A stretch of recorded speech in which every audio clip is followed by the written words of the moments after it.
नमस्कार। आज जो प्रसंग कहिबी हुए तो क्या खटका लगी पारे कि भिन्न मत भी पोषण करि पारंती, किंतु मु जो प्रश्न उठाऊँ से विषय में भाविबार आवश्यकता रही। दुईटी घटना सारा राज्य रे आलोड़न सृष्टि करिछि।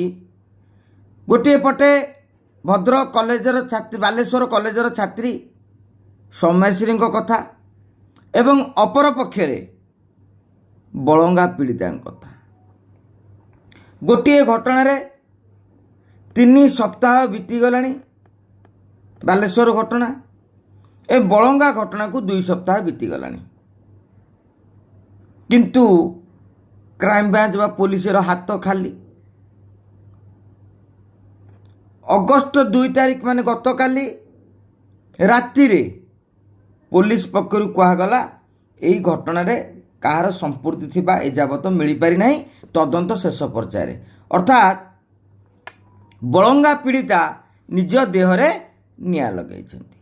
सेपटे सौम्याश्री प्रसंग रे भी आगामी दिन रे पुलिस मध्य एभली स्टेटमेंट देई पारे जे सौम्याश्री निजे आत्मदाह करिसेंती।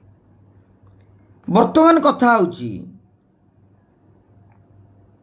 जदि यह आत्मदाह एवं आ पछरे किसी कारण ही नहीं, से पिला निजे ही दायी, किंतु सौम्याश्री प्रसंग अवश्य कारण आम कही परिबा जे कॉलेज रे टर्चर कराई था। एभली प्रसंग रे मु आउ गोटे मंज दिग को आपण को दृष्टि आकर्षण करने को चाहूँगी। ताहा हेउची पीड़िता बापा सौम्याश्री प्रसंग रे कहतु बलंगा प्रसंग रे कहतु जे यहाँ नहीं राजनीति करंतु नहीं।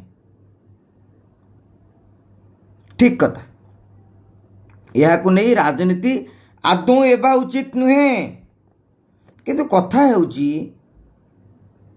जेते बेले राजनीति आरंभ होउची सेही समय रे जदि परिवार पक्षरु एभली स्टेटमेंट आसंता, परिवार पक्षरु स्पष्ट कारण कहा जाता, ताहले बहुत भल हुआ। बलंगा घटना रे घटना कौन है ता परिवार लोक निश्चित भाव सब जानी से माने कही देइथिले सेही दिन, ताहले राजनीतिक स्तर रे आलोड़न है न था। एभलिया प्रसंग नहीं राजनीति हेबा अनुचित। पीड़िता बापा सह आम एकमत, सौम्याश्री बापा सह एकमत, बलंगा पीड़िता बापा सह भी एकमत, किंतु यही कथा गुड़िक आम सबुबले शुणुचु। राजनीति हो साइला परे अनुरोध आसे राजनीति करंतु नहीं, माने 5-7 दिन 8 दिन 10 दिन गला पर आम सब समस्त क्षेत्र में देखीचु। ममिता मेहर प्रसंग में आम शुणुचु बापा हाथ जोड़ी निवेदन कर, किंतु कथा होची से दिन कहीं निवेदन करूना जे घटना यह सत्य घटना माने आम पारिवारिक कथा, यही कारण आत्महत्या, यही कारण प्रोब्लेम समस्या रही कहीदेले पब्लिक मन रे गोटे स्पष्टता आसी पारंदा, राजनेता मन रे स्पष्ट आसी पारंदा। आउ गोटे कथा कहिबी,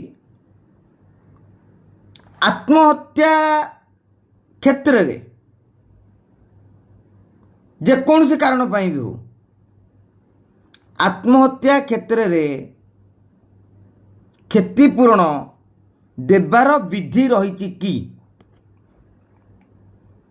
माने जने कहीं आत्महत्या कले ता परिवार को क्षतिपूरण दिया जाउची कि निज किए रसी लगे आत्महत्या करुछंती, किए देहरे निया जाली आत्महत्या करुछंती। एवं ए सब भितरे जदि आमे ए क्षेत्र रे आत्महत्या कले अर्थ दउछु कि। एवं आ गुटे कथा कहबा चासी आत्महत्या सबु बेले एई कथा उठुची, सरकार किंतु ताहाकू सबु बेले खंडन करिकि आसुछंती, किंतु चासी को दिया जाउ नहीं। तेणु आत्महत्या प्रसंग रे घटना रे जदि आईन रे प्रावधान नहीं अनुकंपामूलक सहायता राशि दबा ताहले मो कहया कथा सरकार कौनसी आत्महत्या क्षेत्र में दिंतु ना जोठी दुर्घटनाजनित घटना घटी बा जड़े जन को हत्या करने योजना कराई से क्षेत्र में आपण हुए तो एभली पदक्षेप नहीं पारती नचेत काली काली की जोठी आत्महत्या घटो आपण पैसा देवाक पड़ो ना ना गोटे राजनैतिक आंदोलन हेले जो घटना को जिते बड़ प्रसंग रे विरोधी उठेबे से ही अनुसार दिज्व कि अनुकंपा सहायता लोकों मन में यही धारणा सृष्टि हम जदि गोटे प्रसंग राज्य स्तर में आलोड़न सृष्टि कला विरोधी दल गुड़िक आंदोलन कले ताले से क्षेत्र में अनुकंपा सहायता बढ़ो जदि पंचायत स्तर में है से क्षेत्र में कमिज तेणु जो मैंने आम कहूँ राजनीति न हो पीड़िता बापा मैंने कहते राजनीति न हो से भाव में अनुकंपा सहायता आरंभ कर एगुरा किसी न दि जाऊ कारण जदि आत्महत्या एमती जी आत्महत्या करेतु प्रावधान ना सरकार दबार ए क्षेत्र में देवा उचित नुहे एवं अन्य मानक एक कहूँ जो मैंने राजनीति करुँच कि हुए तो भविष्य में आउ कि घटना भी घटीपे से भी राजनीति हो पारे से भली क्षेत्र में आग टे विचार करूँ आंदोलन पूर्वर आलोचना करूँ ठीक से भाई भाव में जहाँ परिवार परवर्ती समय यह राजनीतिक यह राजनीति करूँ ना कही विरोधी को अनुरोध करार अच्छी आपड़ जानते किसी घटना घटिले विरोधी राजनीति करवा ही करेंगे तेणु आपण यदि चाहते राजनीति न हो ताले से भली क्षेत्र में परिवार पक्षर आगुआ जणई दिंतु जे यह नहीं राजनीति करूँ ना ए घटना या आज।